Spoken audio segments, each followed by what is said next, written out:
할렐루야. 하나님은 신령한 농부십니다. 여러분 요한복음 15장 1절 보면은 아버지는 농부시다. 농부가 밭에 씨를 뿌리고 그것을 걷어 갖고서 자라게 하는 것은 그 이유는 다른 것이 아니라 열매를 얻기 위한 것입니다. 여러분 씨는 크든 작든 그 안에 뭐가 있냐면 자기들만의 세계가 있어요. 그러니까 사과씨는 사과의 그 세계가 있고 복숭아는 복숭아의 세계가 있고 겨자씨는 겨자의 세계가 있습니다. 특히 여러분들 겨자씨는 눈에 보이지 않을 정도로 작지만은 그 안에는 이미 나무에 뿌리가 있고 그 안에는 기둥이 있고 그 안에는 가지가 있고 거긴 또 잎이 있고 꽃이 있고 그리고 수많은 열매가 있는 것이 그 안에 있는 거예요. 예수님께서 겨자씨만한 믿음 했을 때의 그 이유는 우리가 볼 땐 작은 씨지만은 그 안에는 다 있다는 거예요. 농부가 씨를 밭에 심는 것은 그 씨의 세계를 보고자 하는 거거든요. 열매를 맺기 위해서. 세계란 말은 뭐냐면 족보란 말이야. 족보. 그러니까 그 말과 비슷하지만 그 세계는 족보와는 조금 차이가 있습니다. 먼 조상으로부터 시작해서 자신에게까지 내려오는 것은 그건 족보라고 하죠. 그러니까 몇 대선, 몇 대선, 몇 대선. 자기 뒤에 나타나는 자손들을 가리켜서 뭐라고 하면 세계라고 해요. 그러니까 내가 앞을 볼 때는 족보고 내가 후손을 볼 때는 세계예요. 이해되셨어요? 그래서 마태복음 1장 1절에 있는 아브라함과 다윗의 자손 예수 그리스도의 세계라. 그러니까 예수 그리스도의 말미암아 나타난 복음의 시작이 세계라는 것이거든요. 이루어지는 것. 그 뒤에 소개되고 있는 아브라함부터 예수 그리스도의 족보는 하나의 뭐냐면 다 전부 다가 족보이지만은 예수님께서 말미암아 예수 그리스도로 나타난 하나님 나라와 그의 백성은 누구의 세계요? 예수 그리스도의 세계 안에 있는 거예요. 할렐루야. 그 여러분도 누구 안에 있어요? 예수 그리스도의 세계 안에 있는 겁니다. 모든 씨가 자기의 세계를 가지고 있는 것처럼 사람에게는 누구나 자기의 세계, 즉 뭐가 있다고요? 자손이 있어요. 자손이. 신명기 30장 19절이니까 내가 오늘날 천지를 불러서 너희의 증거를 삼노라. 내가 생명과 사망과 복과 저주를 내 앞에 두었은즉 너와 내 자손이 살기 위하여 생명을 택하라. 할렐루야. 생명을 택한다는 것은 세계가 있다는 거예요. 자손의 복은 세계를 이루어지는 겁니다. 이 구절뿐만 아니라 성경은 창세기서부터 계시록까지 너와 내 자손에 대해서 계속 말씀하고 있거든요. 너와 내 자손, 너와 내 자손. 하나님의 말씀을 들으면서도 자기 자손을 의식하지 않는 사람은 하나님의 말씀을 들을 귀가 없는 사람들이라는 겁니다. 그러니까 여러분들이 신앙생활을 잘하는 것은 내 자손을 위한 거예요. 세계를 만드는 거예요. 예수 그리스도의 세계가 끝까지 이루어지게 하는 것. 우리가 부모를 공경하고 자녀를 주의 말씀으로 양육하는 것은 그것이 하나님의 약속이 있는 계명이기 때문에 그렇거든요. 그래서 오늘날 사람들은 계명을 안 지켜요. 안 지켜도 된다고 생각해요. 그리스도 예수를 믿으면 구원을 받았기 때문에 내 마음대로 살아도 된다라고 하는데요. 이거는 참 안타까운 일입니다. 하나님 우리에게 계명을 주셔서 지키게 할 뿐만 아니라 그 계명을 지킨 자들에게 약속을 주시고 반드시 시행을 해 주신다고 했어요. 이에 반대로 하나님의 계명을 지키지 않는 자에 대해서 하나님의 약속을 지켜야 할 의무가 없다고 그래요. 그러니까 여러분들이 자꾸 하나님 앞에 구원을 받았는데 왜 하나님 나를 복되게 안 해주십니까? 왜 나를 안 이끌어 주십니까? 근데 여러분 잘 생각해 보세요. 여러분 한번 정말 조용하게 자기 스스로 한번 생각해 보세요. 하나님 말씀을 지키고 살았는가? 아닌가? 안 지키고 살았을 거예요. 그냥 구원받았다니까 뭐 다 되는 줄 알고, 마치 자동차 보험을 내면은 술 먹고 운전해도 되는 줄 알고, 음주운전하면 어떻게 된다고요? 철장 가요. 비유가 그렇나요?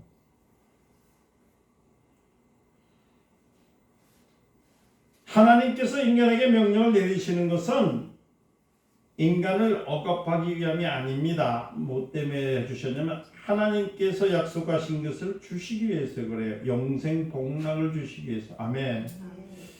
참 우리 요새 기독교인들은 다 이뤘다고 생각해요. 구원에 이르는 믿음을 통해서 하나님 나라에 들어갈 때까지 우리는 그 믿음을 지켜야 되는데,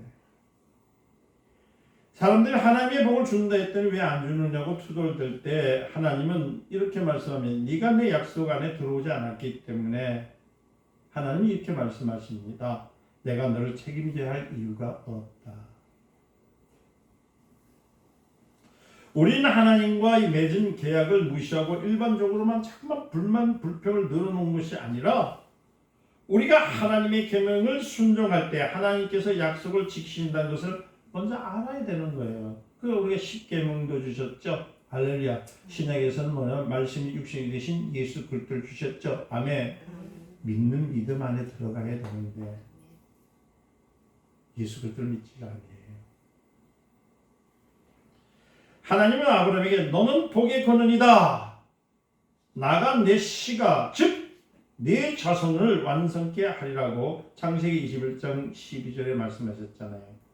그리고 이삭에게서 뭐라고 하셨냐면 나는 자라야 내 씨라 칭함을 받을 것이라 하신 것처럼 하나님의 세계는 하나님께서 주신 순종하는 자에게만 이어지게 하는 것입니다.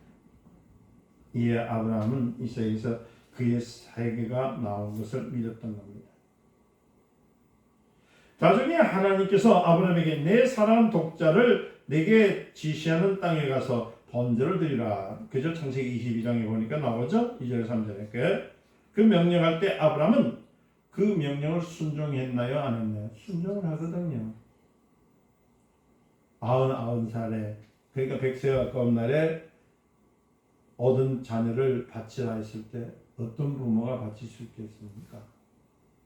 그런데 그 아들을, 독생자를 하나님의 명령에 의해서 바치게 되는 겁니다. 아브라함이 그렇게 할 수 있었던 것은 자신이 이삭을 번제로 드렸다 할지라도 하나님께서 약속하신 이삭의 세계는 흔들리지 않을 것임을 믿고 있었기 때문에 그래요. 이처럼 견고한 믿음을 통해 아브라함은 마침내 무엇을 얻었어요? 하나님의 약속하신 씨를 받아내는 겁니다. 그래서 아브라함과 이삭과 야곱의 하나님, 이건 뭐예요? 하나님의 씨를 가진 자들, 아멘. 그 후손이 이루어지는 것. 여러분들 자신의 세계에 대해서 애착을 갖고 있으십니까? 여기 계신 분들도 보니까 그걸 애착을 안 갖고 있네요. 자기의 세계를 갖고 있지 않는 것은 씨가 아닙니다. 지극히 작은 겨자씨라도 땅에 떨어지는 순간 활동을 시작할 수 있는 것은 뭐예요? 그 겨자씨, 그 자기의 세계가 있기 때문에 땅에 떨어져서 뿌리를 닫고 그 다음에 가지를 치고 뭐예요? 잎사귀를 쳐서 열매를 맺는 씨를 만든 겁니다. 인간에 있어서 씨는 자손인, 그 씨에는 그 사람의 세계가 들어있어요. 믿음의 세계가 있는. 하나님이 남자 여자를 구분하여서 하나 되어 그 자녀를 낳게 하는 것은 그 씨가 어떤 씨? 하나님을 사랑하고 하나님께 영광을 돌리는 그 씨가 맺어지기를 하나님 바라시는 겁니다. 우리는 우리의 자손의 세계가 있다는 것을 믿기 때문에 그 세계에 대한 기대와 바람을 갖고 사는 거예요. 세상에 자기 자손이 잘 되길 바라지 않는 사람이 어디 있습니까? 없어요. 옛날에는 요즘 달리 결혼 상대자를 구할 때 반드시 누가 있었냐면 중신아비라는 게 있었어요. 그렇죠? 중신아비의 역할은 뭡니까? 한 가정과 한 가정을 이어가지고 결혼을 하는 거예요. 결혼 상대자, 집안의 조상의 내력을 알아보게 하는 겁니다. 그래서 그 조상이 무엇을 했고 그 조상들이 어떤 일을 하고 있고 지금 있는 그 부모는 어떠한 성품이며 어떤 것을 갖고 있는가. 그래서 그것을 맞춰서 하나 되기 위한 것은 무엇이냐면 좋은 씨를 얻기 위해서 중매가 있었던 겁니다. 당시 사람들은 다른 집안의 유전자가 자기 집안에 접목된 때 과연 더 훌륭한 유전자가 나올 수 있는지 그에 대한 관심을 갖기 때문에 그런 행위를 갖던 겁니다. 다시 말하면 자손은 좋은 씨로 만든 일에 있어서 어떤 일이 생기냐면 모성의 역할이, 그래서 여자가 집안에 들어오면 잘 된다잖아요. 그렇나요? 여자가 잘 들어와야 집안이 잘 된다는 것은 뭐냐면 좋은 씨를 얻고 좋은 씨를 양성할 수 있는 건 어머니입니다. 그런데 요즘 사람들은 아기를 낳자마자 아기의 엄마의 젖을 먹이는 대신에 뭘 먹어요? 소의 젖을 먹여요. 아이를 품에 안고 엄마의 몫을 돌려주는 그 대신에 돈 벌러 간다고 타고색에다가 맡깁니다. 그러다 보니까 가정교육이라는 것이 거의 다 사라져버렸어요. 부모가 접촉하기 싫어하는 것은 아이들도 마찬가지예요. 왜냐하면 아이들은 집에 들어와도 부모의 간섭을 피하기 위해서 자기 방에 들어갑니다. 그리고 컴퓨터를 켜고요. 자판기만 막 두들기는 거예요. 그것을 자녀만 뭐라 할 수 있는 것이 아니라 그런 환경과 여건을 만들어주지 못했던 부모의 탓도 있습니다. 이런 극단적인 생활 방식은 그 사람의 인성을 파괴합니다. 그 결과 우리는 어떤 것을 보게 됩니까? 자식이 부모를 죽이고, 그렇잖아요. 그리고 형제간의 싸움이 일어나고, 이런 식의 삶이 지속되니까 인간의 유전자가 병연과 파괴를 피할 수 있을까요? 없습니다. 전부 다 보면은 사람들이 뿔이 다 있어. 소뿔이 다 있어. 소뿔이. 아니면 염소뿔이 있어가지고 막 박기 시작하고, 조금만 못하면 막 뿔따고 내가지고 뭐냐 화를 내고. 성경은 우리에게 주의 말씀으로 자녀를 양육하며 부모를 공경하게 만들라고 했지만은 사람들은 이를 무시했어요. 자신들의 씨가 병용되는 것을 방치하고 있어요. 그러면서도 나는 편하다 이렇게 말을 하고 있습니다. 요즘 사람들은 유전자 병용을 통해서 만들어진 음식에 대해서 그에 대한 경계심이 얼마나 높습니까? 여러분 가축 사료가 있죠. 아시잖아요. 사용하기 위해서 외국에서는 그 수입한 옥수수는 뭐로 되어 유전자 변형이 되어 있지 않습니까? 그러니까 많은 사람들이 지금도 걱정하는 것은 뭐냐면은 그 사료를 먹고 자란 소의 고기를 인간이 먹었을 때 이 명령 체계가 이상이 생기지 않을까 해서 많은 사람들이 얼마나 근심하고 있는지 몰라요. 그러면서도 사람들은 인간의 유전자가 이미 무섭게 변형되었다는 사실에 대해서는 아무도 관심을 갖지 않고 있어요. 여러분 새가 알을 낳으면요 그 알을 그냥 내버려 두지 않습니다. 그 알을요 어떠냐면 어미새가 또 아비새가요 번갈아 들어가면서요 그 새끼를 굽기 위해서 어떻게든 애를 쓰는 거예요. 어미가 가서 음식을 다뤄오면은 또 갔다 오면요 그 아비새가 가서 또 음식 갖고, 그때 그 알을 떠나나요 안 떠나요? 안 떠나요. 부모요. 새끼가 알에서 나오면요 어미새와 아비새는요 쉬지 않고 날아다니면서 벌레를 잡아가지고 막 먹입니다. 새끼에게 막 먹여요. 새끼가 알에서 나와서 자립할 수 있을 때까지 아비새요 어미새는 왔다 갔다 하면서요 거의 약 10만 킬로 이상을 댕기면서 지구 두 바퀴 판을요 돌면서 자녀를 키우는 겁니다. 어미새와 아비새의 헌신에 힘입어서 스스로 먹이를 잡을 수 있을 만큼 성장하면 드디어 새는 그때 뭘 합니까? 독립을 하는 거예요. 그러면 그 새 역새의 알을 낳고 그 알을 품고 그 알에서 나온 새끼를 먹이기 위해서 10만 킬로 이상 날아다니는 그 정상. 짐승도 그런데.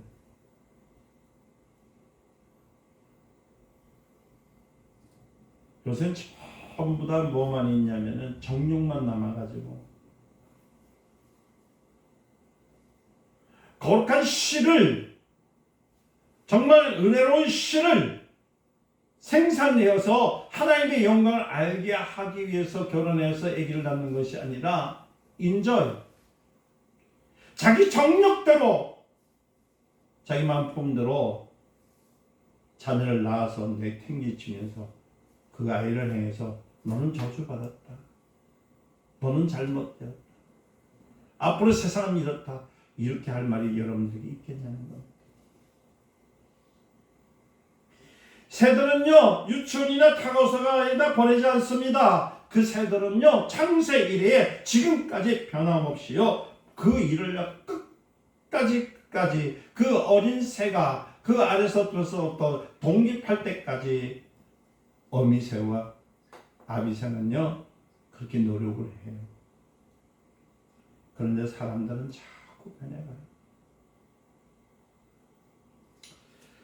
여러분들의 자녀들이 유전자가 변해가는 것을 여러분들 걱정되지 않으십니까? 전 늘 걱정이에요. 곡식의 유전자 변형은 걱정하면서 왜 자기 씨가 병용되고 있는 것을 여러분 두려워하지 않느냐는 거예요. 요한일서 3장 9절에 보면은 성경은 하나님의 씨가 있는 사람을 변하지 않는다고 말합니다. 여러분들에게 하나님의 씨가 있습니까? 아무리 작은 씨라도 자기의 세계가 있다는 사실. 그러니까 왜 이 땅에 나왔냐고요? 왜 사느냐고요? 왜 결혼을 해야 되느냐고요? 여러분들 이 땅에서 살려고 하는 것이 아니라 다음 세대, 또 다음 세대, 또 다음 세대 하나님의 그 인류 구원의 역사에 이를 때까지 그 역할을 위한 그 세계가 여러분들 몸에서 나야 되는 책임이 있다는 사실을 깨달으라는 겁니다. 아브라함이 주신 하나님의 약속은 다른 것이 아니에요. 씨에 대한 약속이었습니다. 그 씨는 혈통의 씨가 아니라 무슨 씨요? 믿음의 씨를 말하는 겁니다. 성경의 모든 말씀은 믿음의 씨에 대해서 약속하고 있잖아요. 예수 그리스도가 하나님의 아들이란 말은 하나님의 씨란 의미거든요. 그래서 예수 그리스도의 복음은 예수 그리스도의 세계예요. 할렐루야. 여러분들은 예수 그리스도의 세계 안에 씨로서 성장되고 있다는 사실에 대해 감사하시길 바랍니다. 그러므로 그리스도인은 반드시 무엇을 할 줄 알았냐면 또 다른 그리스도인을 낳아야 됩니다. 여러분 바울은 결혼하지 않았습니다. 그런데 그는 수많은 믿음의 자손들을 낳았습니다. 그것을 성경을 디모데전서 1장 2절 보니까 그렇게 그는 디모데를 참 아들이라 불렀던 것은 그를 왜 참 아들이라 했냐면 바울이 갖고 있는 그 믿음의 신앙관이 누구한테요? 디모데에게 전해져 있기 때문입니다. 여러분은 과연 어떤 세계를 갖고 있습니까? 주님은 분명히 말씀입니다. 땅끝까지는 내 제자가 되라. 말씀을 이루라. 그 제자란 말은 뭐냐면은 바로 곧 씨를 얘기하는 겁니다. 하나님의 씨가 우리 안에 있다면 그리스도의 제자가 우리를 통해서 나타나야 된다는 사실을 우리에게 말씀하고 있는 거예요. 예수의 세대 가운데 여러분 나다니엘이라는 사람 나와 있죠? 성경에 보면은 나다니엘. 그의 친구 빌립은 예수님의 설교를 듣고요. 그가 행하는 이적을 보면서 경건한 자기 친구 누굴 생각하면 나다니엘을 생각을 했던 겁니다. 요한복음 1장 45절 49절에 보면은 이렇게 말씀하고 있습니다. 나다니엘이 찾아 이르되 모세가 율법이 기록하였고 여러 선지자가 기록한 그 일을 우리가 만났으니 요셉의 아들 나사렛 예수시니라. 나다니엘이 가로되 이렇게 얘기합니다. 나사렛에 무슨 경건한 것이 있느냐, 선한 것이 있느냐. 빌립이 가로되 와보라. 예수께서 나다니엘에게 자기에게 오는 것을 보시고 그를 가르쳐 보는 가르쳐되 보라, 이는 참 이스라엘이요 그 속에는 뭐가 없다? 간삼이 없느니라. 그때 나다니엘이 말합니다. 가로되 어떻게 나를 아셨나이까? 예수께서 대답하여 가르쳐되 빌립이 너를 부르기 전에 내가 무화과 나무 아래 있을 때에 보았노라. 나다니엘이 대답하되 라삐요, 당신은 하나님의 아들이요 당신은 이스라엘의 임금이로소이다. 이 내용은 여러분들 많이 들으셨죠? 하나님의 말씀 많이 읽었을 때입니다. 근데 나다니엘과 예수님의 대회에서 그 이유와 그 하나님이 말씀하시는 그 속성에 대해서는 여러분들이 잘 알지를 못해요. 나다니엘은 이 일 이후에 예수님의 제자가 됩니다. 그때부터 그 이름이 바돌로메로 됩니다. 아시겠어요? 예수님이 왜 나다니엘을 가리켜서 그 속에 간삼이 없다고 했느냐? 이걸 한번 기억해 보셔야 됩니다. 나다니엘이 어디 있어요? 무화과 나무 아래 있을 때 예수님께서 그에게 어떤 모습을 발견했는가? 모든 식물은 열매를 맺기 전에 뭐를 피우죠? 먼저 꽃을 피웁니다. 그렇잖아요. 꽃이 있고 그 다음에 열매를 맺어요. 그런데 여러분도 무화과 나무는요, 비대해진 꽃받침 안에 꽃이 피기 때문에 마치 꽃이 피지 않는, 그러니까 곧 열매가 생긴 것처럼 보이기 때문에 무화과라고 그래요. 꽃을 피지 않는. 근데 무화과 나무도요, 그 안에 꽃을 피웁니다. 그래서 꽃이 없는 열매라는 이름마저 갖는 것이 무화과거든요. 오늘날 사람들을 한번 보세요. 오늘날 우리 성도를 한번 보시라는 얘기입니다. 사람이 회개하고 은혜를 받고 새로운 각오를 했으면 이전과는 다른 모습이 있어야 됩니까? 안 됩니까? 있어야 되잖아요. 그런데 변하지 않아. 그런데 그 사람들 실제로 보면은 예수를 믿는데 더 간사하고 더 안악하고 더 하나님의 이름을 망령되게 읽는 사람들이 얼마나 있는지 몰라요.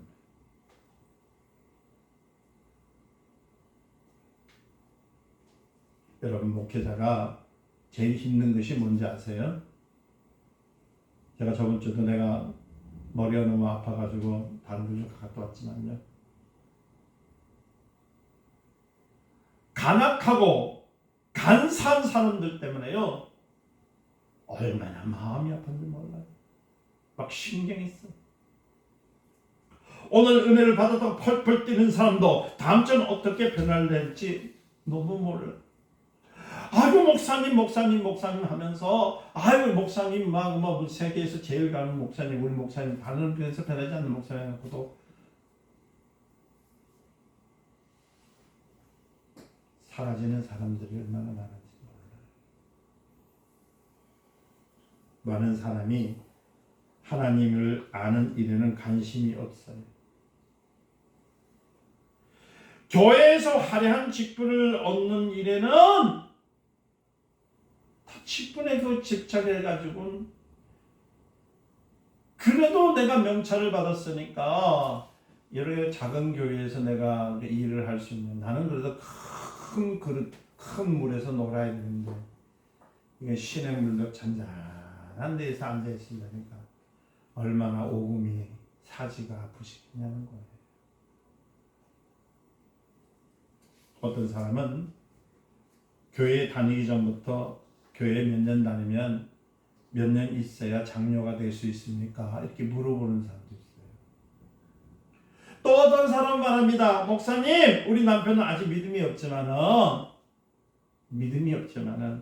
아주 성품이 훌륭해요. 저 사람 예수만 믿으면 장로감입니다. 그래서 세웠더니 장로감 행세를 하는데 장로가 아닌 사람이 그렇게 많아. 교회 나오면은 목사님이 장로를 꼭 시켜줄 거라고 우리 남편에게 얘기할 테니까 약속을 지키세요. 하지만 장로 직분을 그렇게 아무에게나 주는 것이 아니에요. 장로나 권사는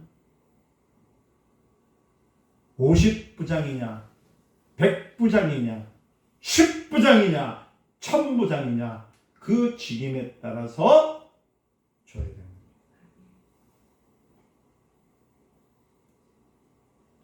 어떤 사람은 우리 교회에서 장로를 가르쳐서 호칭 장로로 말하는 것을 보고요. 우리 교회 장로는 장로교와 달리 호칭만으로서만 일을 하는 사람들이 있습니다. 호칭 안 줍니다. 저는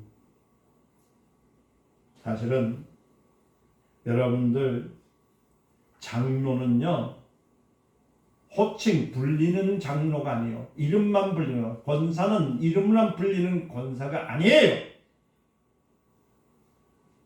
다시 말씀드리면 장로와 권사는 교회를 치리하는 권리를 갖고 있는 것이 아닙니다.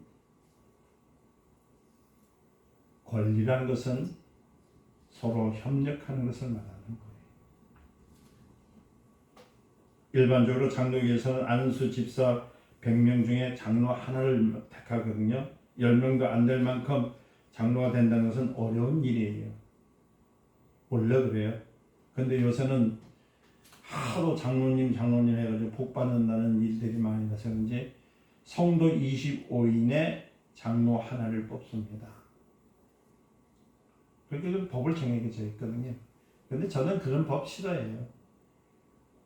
장로가 될 수 있는 분들은 하나님께서 정해 주셔요, 저에게.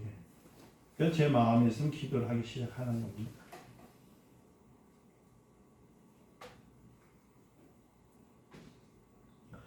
우리 교회에서의 안수 집사가 된다는 것은 다른 어떤 교회의 안수 집사보다 더 헌신해야 돼요. 더 봉사해야 됩니다. 그것을 감안해서 일정한 나이가 된 후에 되면 자 그때 장로 호칭을 수여하려고 하는 거예요. 그러니까 무슨 장로를 안수식을 해야 된다. 아니요. 안수 집사님이 되시는 것은 제가 기도하는 가운데 뒤로 끝나면 그 호칭을 장로로 명할 수 있습니다. 그래서 안수 집사면 누구나 때가 되면 장로님이 되시는 거예요. 아멘. 돈이 있어야 장로 되는 게 아니야. 돈을 보따리에 쌓아야만이 권세를 주는 것이 아니라 그만큼 직분에 대해서 잘 감당했을 때 하나님께서 불러주셔야 되는 겁니다. 그래서 저는 우리 교회에서 어떤 사람을 안수집사로 청구하게 되잖아요. 그러면 그 사람은 나중에 장로가 될 것을 미리 생각해서 신중하게 청구할 것을 저는 여러분들에게 부탁을 드립니다. 그러면 어떤 사람을 안수집사로 청구할 때 가장 중요하게 여길 요소가 무엇이라고 생각하십니까? 그것은 신앙생활에 간사함이 없어야 돼요. 이랬다 저랬다 이리 갔다 저리 갔다. 어떤 사람은 하나님 앞에 소원을 하고도요 안수를 받은 후에 자기의 의무를 다하지 않습니다. 자기 마음대로 생각해서 얘기합니다. 심지어는 주일 예배도 제대로 참석하지 못하는 사람이 있습니다. 많은 사람이 교회에서 꽃처럼 활짝 피는 일에는 관심이 얼마나 많은지 정작 열매를 맺는 일에는 관심을 갖지 않으니까요. 그런 사람은 무슨 선교회 회장이 되는 일에는 앞장서고 막 자기 얼굴을 나타내는 일에는 막 진짜 피가 튀도록 목구멍에서 그냥 불이 나도록 떠들고 다니고, 혹시 그런 사람들이 당선이 되지 않으면 시험이 들어가지고 아예 봉사도 안 하고요 이제는 막 교회를 그냥 들어오지도 않냐고 예배도 안 드리는 사람들이 얼마나 많은지 몰라요.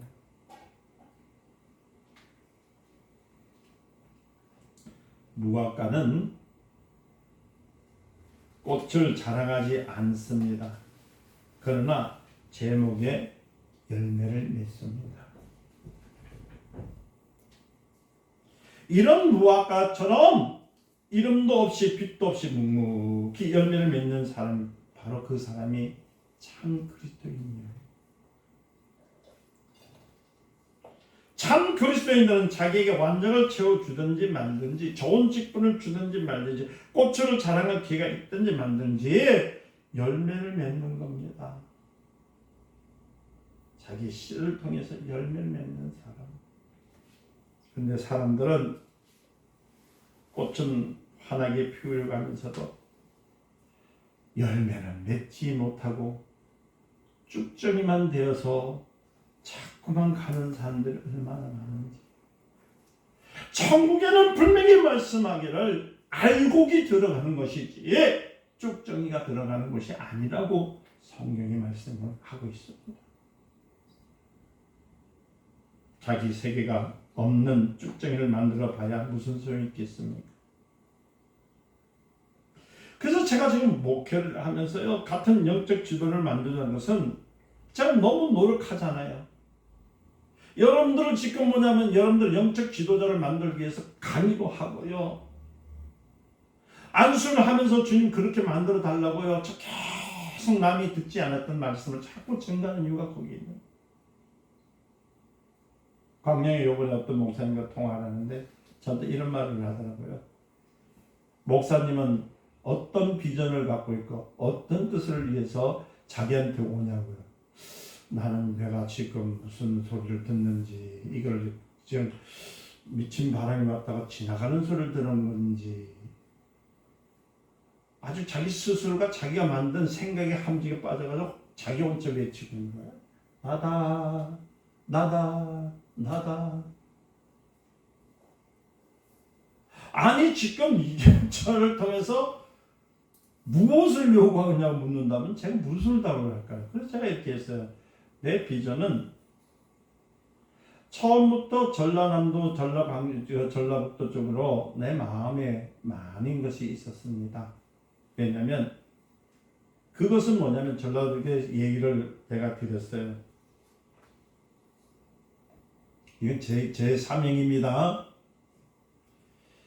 많은 사람들이 열심은 있어요. 정말 신앙생활 참 죽으면 죽으리라 잘해요. 그런데 겉껍데기를만 보고 쫓아가면서 죽으면 죽으라면 될까요? 안 될까요?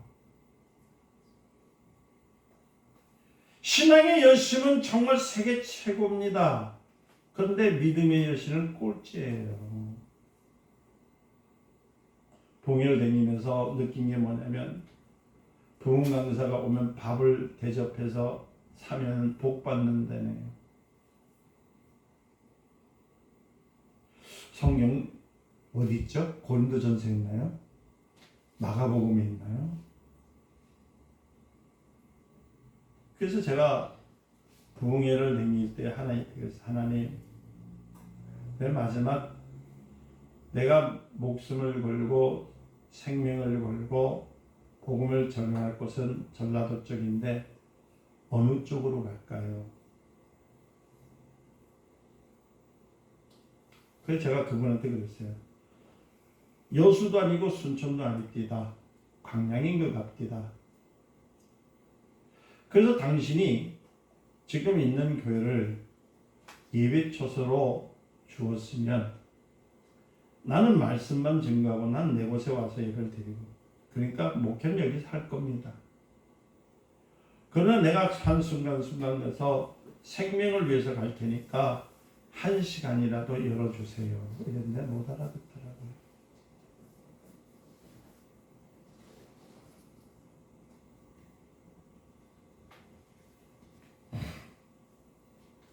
나다니엘은 선지자의 글에 기록한 대로 베드로에서 나오시는 이가 태초부터 있는 구세주라는 사실을 믿었다고 미가엘 5장 2절에 얘기했잖아요. 그래서 그는 예수가 아무리 큰 이적을 나타내고 또 사람들이 아무리 그리스도라고 하고 주장해도 조금도 요동하지 않았어요. 오직 뭐만 알았냐면은 나다니엘은 간삼이 없는 것만은 하나님의 언약, 하나님 말씀만 믿었던 거예요. 예수님께서 그런 나다니엘을 가르쳐서 이는 참 이스라엘 사람이라 그 속에는 간삼이 없느니라. 할렐루야. 요동하지 않는 사람. 나다니엘이 어떻게 나를 아시나이까 물었을 때 요한복음 1장 47절과 48절에 보니까 예수님께서 내가 무화과 나무 아래 있을 때 보았노라. 무화과는 뭐예요? 스스로를 높이는 자가 아니요 열매를 맺는 자가 무화과 나무입니다. 예수님께서 나다니엘에게 참 이스라엘 사람이 있을 때 보신 것이고 우리는 주께서 내게 너를 보았다. 네가 참 그리스도이시라 할 때 그 말씀할 때 음성을 들을 수 있으면 얼마나 좋겠냐면 그럼 오늘 많은 사람들 기가 막혀 있어요. 너무 화려한 포장지 속에 여러분들이 갇혀 있어요. 성령이 우리 안에 들어와서 역사하시는 것은요 하나님의 씨가 우리 안에서 그의 세계를 만들려고 하는 거잖아요. 지금 여러분들은 자녀를 삼았다는 하나님의 세계가 하나님의 씨가 만들어지기 위해서 여러분들을 이 자리에 보내주신 거잖아요. 무엇을 보고 계세요?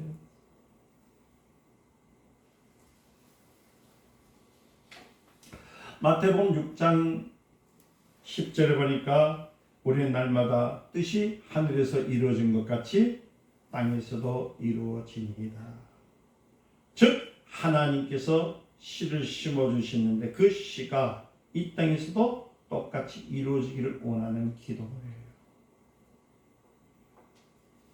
하늘은 마귀가 집을 짓지 못한 것이라고 에베소 1장 23절에 하잖아요.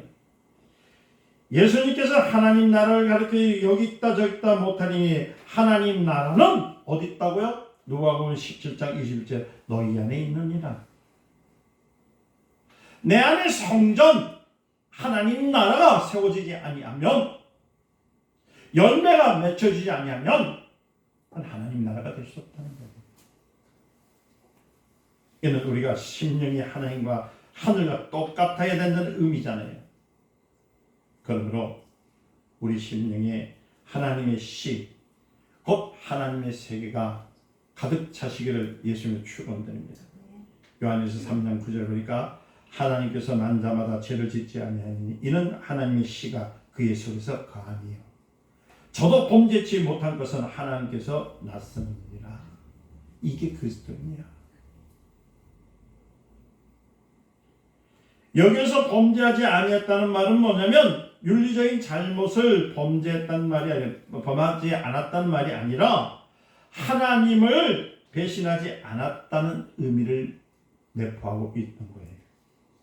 하나님의 씨를 가진 사람은 하나님을 배반할까요? 안 할까요? 못하는 거예요. 원망할까요? 안 할까요? 원망 못합니다.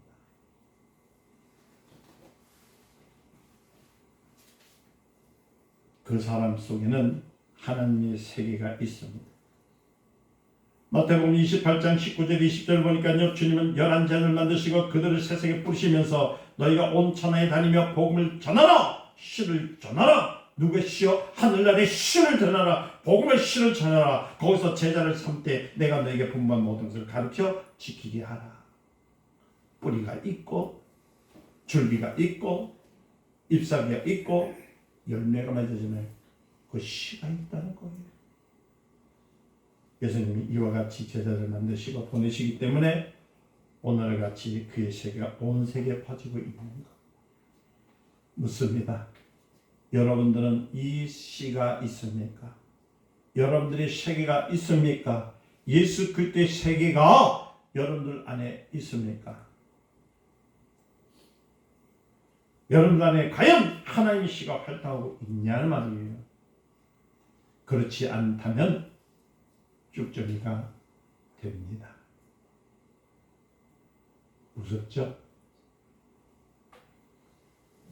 꽃만 환하게 피우고 자기 세계를 갖지 못한 사람은 하나님의 무엇을 기대하겠느냐? 사람들은 하나님 앞에서 왜 저게 복을 주지 않습니까? 라고 원망하지만은 하나님은 계명을 지키지도 않고 그분의 뜻을 따르지 않는 사람에 대해서 약속을 지켜야 할 책임감이 없다고 얘기합니다. 그런 삶 속에는 성령이 임할 수 있을까요? 임하지 못합니다. 그러므로 우리는 무엇을 얻으려 해요? 성령의 열매를 얻기 위해서는 성령 충만을 구해야 되는 거예요. 성령이 우리에게 임하시는 것은요, 우리의 무화과나무처럼 꽃을 드러내지 않고 열매를 맺는 사람, 감투나 직분에 연연하지 않고 열매를 맺는 사람을 만들기 위해서 성령의 열매를 주십니다. 우리는 빛도 없고 이름도 없이 묵묵히 열매를 맺는 무화과 같은 참 그리스도인이 되어지기를 예수님 축원드립니다. 예수님께서 십자가를 지시려고 예루살렘을 가실 때 애타는 심정으로 찾으신 것은 무엇이었습니까? 무화과였잖아요. 여러분, 오병이어를 수만 명을 먹이셨던 그분이 무엇이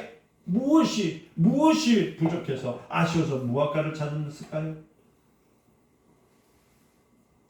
그의 시장하심은 육체의 시장하심이 아니라 무화과에서 얻고자 하는 시장하심이 무엇이었냐면 간삼이 없는 자를 찾는 것이었기 때문에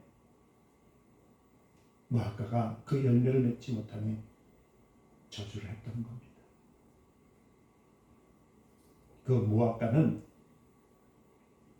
간삼이 없는 자들, 즉 예수님이 찾으신 것은 성령으로 열매를 맺는 자를 찾으셨다는 사실. 그래서 여러분들 성령 충만을 구하시기 위해서는 축원드립니다. 성령 충만이 오면 지혜와 명철, 여러분 계시가 있고 그 다음에 지혜와 지식과 능력이 있고 하나님을 경외하는 영이 임합니다. 여러분 스스로가 예수를 어떻게 믿어볼까? 예수를 잘 믿어볼까 하면요, 멸망의 징조로 빠질 수밖에 없어요. 성령이 오시옵시고 다스려 주시고 나로 하여금 하나님의 뜻을 이루게 하시고 성령의 열매를 맺게 하여 주시옵소서. 날마다 고백함을 통해서 화려한 꽃을 드러내지 않더라도 열매를 맺는 무화과처럼 감사함이 없는 참 그리스도인이 되시기를 예수님 이름으로 축원드립니다. 기도하겠습니다. 하나님 감사합니다. 저들에게 참 그리스도가 인이 되게 하여 주시고 열매 맺는 하나님의 자녀들이 되게 하옵소서. 예수님의 이름으로 기도드립니다. 아멘.